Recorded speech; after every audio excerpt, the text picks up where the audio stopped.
नाम वाचे श्रवणे कीर्ते पाऊले चित्ते समान काळ सार्थक केला त्याने धरिला मनी विठ्ठल कीर्तनाचा समारंभ निरदंभ सर्वदा काळ सार्थक केला त्याने धरिला मनी विठ्ठल निळामणी स्वरूप सिद्धे नित्य समाधे हरिनामी काळ सार्थक केला त्याने धरिला मनी विठ्ठल महायोग पीठे तटे भीमरथ्यं वरं पुंडरीकाय दातु मुनीन्द्रैः समागत्य तिष्ठन्तमानन्दकन्दं परब्रह्मलिङ्गं भजे पाण्डुरङ्गं पाण्डुरङ्गा करो प्रथम नमः पाण्डुरङ्गा करो प्रथम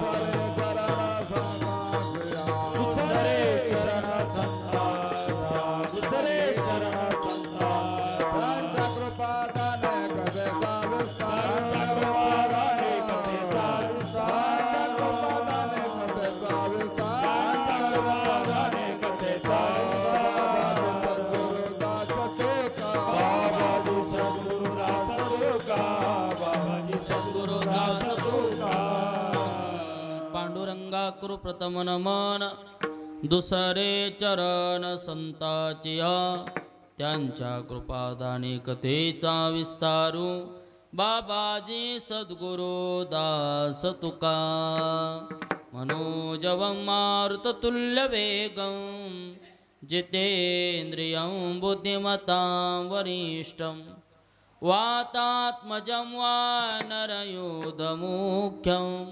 श्रीरामदूतं शरणं प्रपद्ये शरण शरण हनुमंता तुम्हा आलो रामदूता काय भक्तीच्या त्या वाटा मज दावा व्यासुभटा मस्तकही पायावरी या वार करे संतांच्या मज हृदयी सद्गुरू जेणे तारिलो हा संसार पुरो म्हणून विशेष अत्यादरू विवेकावरे नाम वाचे श्रवणे कीर्ती पाऊले चित्ते समान काळ सार्थक केला त्यांनी धरिला मनी विठ्ठल प्रस्तुत प्राप्त कीर्तन रूपी सेवेकरिता विकू कमी करायचा लय मोठा आवाज येण्यापेक्षा ह्या फक्त पुढच्याचा येऊ द्या. अभंग जगद्गुरु तुकोबारा यांचा हा पावसात अजून ध्यान आहे माझं चुकलं ते त्या सिस्टीमच्या नादात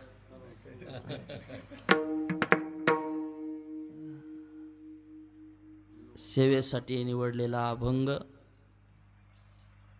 श्रीमंत श्री जगद्गुरु तुकोबारा यांचे पट्ट शिष्य आणि महाराज गेल्यानंतर ज्यांनी महाराजांच्या विरहामध्ये उपवास केला नव्हे नव्हे जगद्गुरु तुकोबारा यांची जी काही पाठीमागे शिल्लक राहिलेली इच्छा होती तीही इच्छा निळोबारायांनी पूर्ण केली आणि आजचा जो अभंग आहे ते सर्व लक्षण निळोबाराय संतांकरता वापरतात. कोण आहे संत अर्थात कोणाचा काळ धन्य झाला नव्हे नव्हे काळालाच महाराजांनी धन्यता दिली की असा काळ भाग्यवान अशा महात्म्यांना तो कायाला नेण्याकरता आला आणि त्यांनी काळ धन्य केला. म्हणून काळ सार्थक केला त्यांनी, अंधरेला मनी विठ्ठल. हे अभंगाचं ध्रुवपद आहे. आणि याच्या भोवताली बाकीचे 3 चरण आता फिरणार आहेत.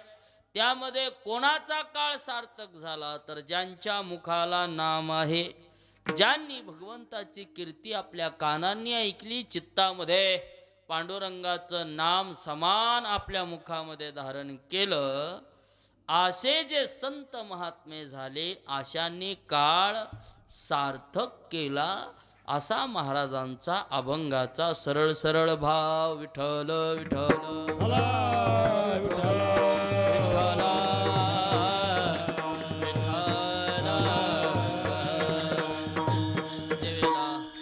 प्रारंभ करण्यापूर्वी अल्पसा परिहार द्यायचा. तो म्हणजे असा, आपल्या सगळ्यांना ज्ञात आहे,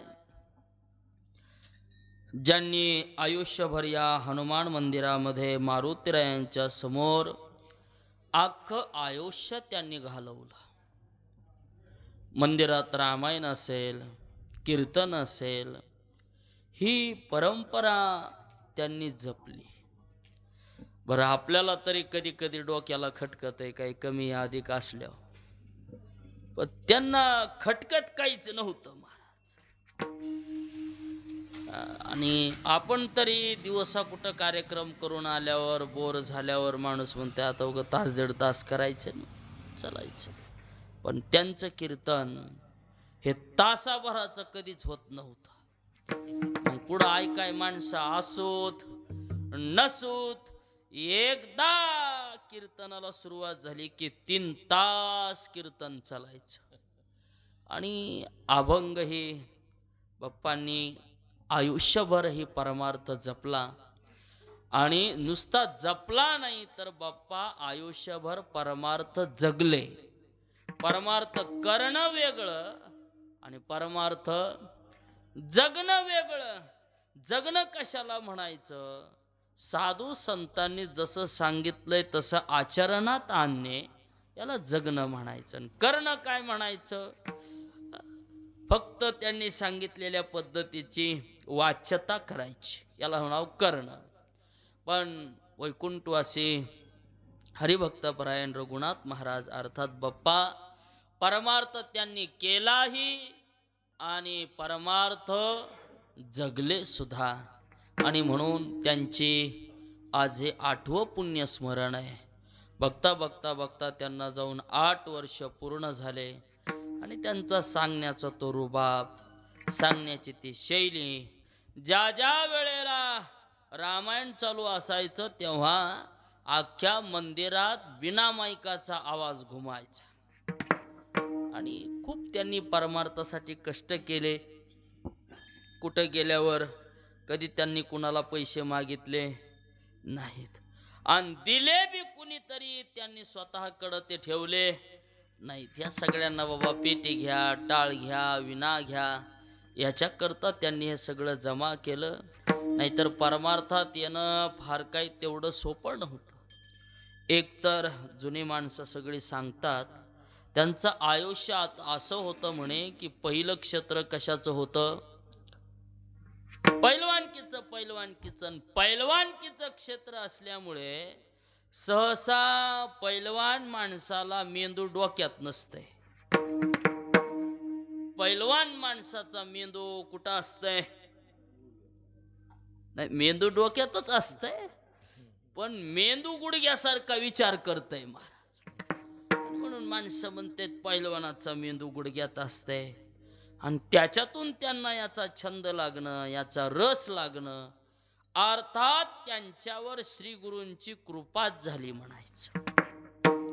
कोणाची कृपा झाली? तर ही परंपरा जुन्या काळापासून चालत आलेली बरं का.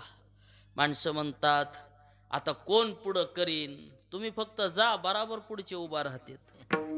कुणाच्या वाचून कुणाचं राहिलेलं. अहो, जर संसारातला संसार बंद पडत नसेल घरातली व्यक्ती गेल्याने, तर परमार्थातलं कधी बंद पडत असते का? अजिबात नाही. तुकोबारायांच्या घरामध्ये सुद्धा परंपरा होती. परंपरेनं महाराजांना हे लाभलं. कसं लाभलं? महाराज म्हणले आमच्या वाडवडिलांची ही मिराशी आहे. काय? माझ्या वडिलाची मिरासी गा देवा, तुझे चरण सेवा पांडुरंगा, तुझे चरण सेवा पांडुरंगा.